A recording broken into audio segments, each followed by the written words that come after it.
कभी सोचा है कि कुछ लोग हमेशा सही रास्ते पर कैसे चलते रहते हैं और कुछ लोग भटक जाते हैं। आज हम भगवत गीता के एक बहुत ही खास अध्याय को समझेंगे जो जीवन के इन्हीं दो रास्तों के राज को खोलता है। एक है दैवी और दूसरा आसुरी। पता है, गीता में हमारे अस्तित्व की तुलना एक उल्टे पेड़ से की गई है। हाँ, एक उल्टा पेड़, और इस पेड़ पर जो फल लगते हैं ना, वो है हमारे गुण। और यही फल, यही हमारे गुण तय करते हैं कि हमारी मंजिल क्या होगी, या तो आज़ादी या फिर बंधन। तो बात आ जाती है दो रास्तों की और दो अलग अलग मंजिलों की। मतलब इस अध्याय का जो कोर आइडिया है वो यही है कि इस दुनिया में मोटे तौर पर दो तरह के लोग हैं और ये दोनों ही बिल्कुल अलग अलग रास्तों पर चल रहे हैं। और ये फर्क बिल्कुल साफ है। एक तरफ है दैवी प्रकृति जो हमें आज़ादी की तरफ, मतलब लिबरेशन की तरफ ले जाती है, और दूसरी तरफ है आसुरी प्रकृति। ये वो रास्ता है जो हमें उलझाता है, बांधता है और दुख देता है। तो सबसे पहले बात करते हैं दैवीय प्रकृति की। आखिर क्या है वो गुण, कौन सी खूबियां हैं जो किसी को इस रास्ते पर ले जाती हैं? चलिए जरा करीब से देखते हैं इसे। तो गीता में ना पूरे 26 ऐसे दैवी गुणों की एक लिस्ट दी गई है। ये वो गुण हैं जिन्हें अपनाकर कोई भी आज़ादी के रास्ते पर आगे बढ़ सकता है। और इस लिस्ट में सबसे पहला, सबसे जरूरी गुण पता है कौन सा है? अभयम, यानी निर्भयता। अब देखिए, इसका मतलब ये नहीं कि डर ही खत्म हो जाए, नहीं, बल्कि ये मन की वो हालत है जो एक हायर पावर पर, ईश्वर पर गहरे यकीन से आती है। एक तरह की मन की शांति। इसके बाद आता है एक और बहुत ही जरूरी गुण, दानम, मतलब चैरिटी। और ये खास तौर पर उन लोगों के लिए है जो गृहस्थ जीवन में हैं। इसका सीधा सा मतलब है कि जो भी ईमानदारी से कमाया है उसे करुणा के साथ जरूरतमंद लोगों को देना।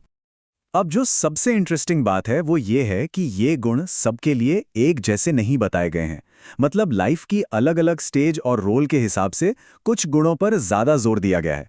जैसे कि एक सन्यासी के लिए निर्भयता और ज्ञान सबसे जरूरी है, वहीं एक गृहस्थ के लिए दान और आत्मसंयम।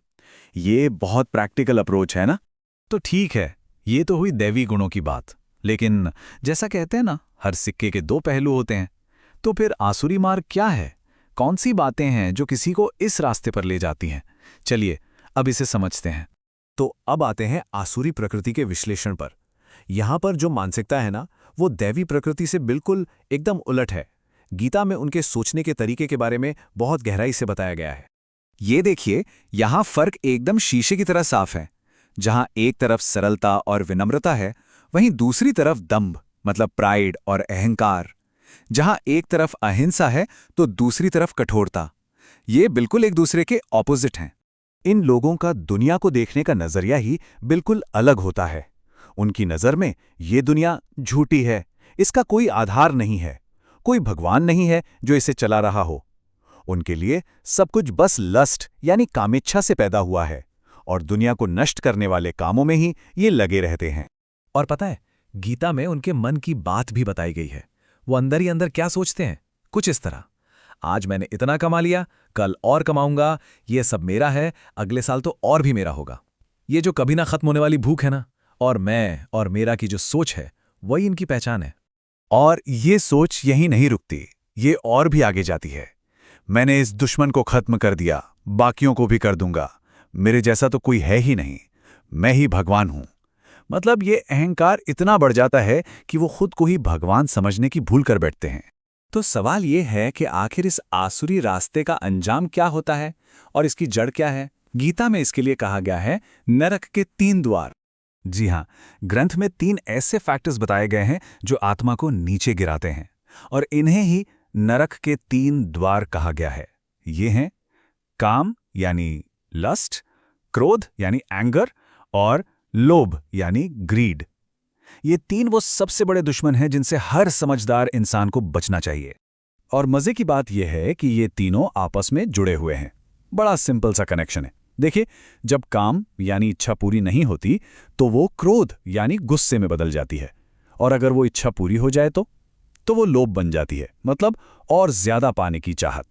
तो रास्ता क्या है? रास्ता यही है कि इन 3 दुश्मनों को छोड़ना होगा।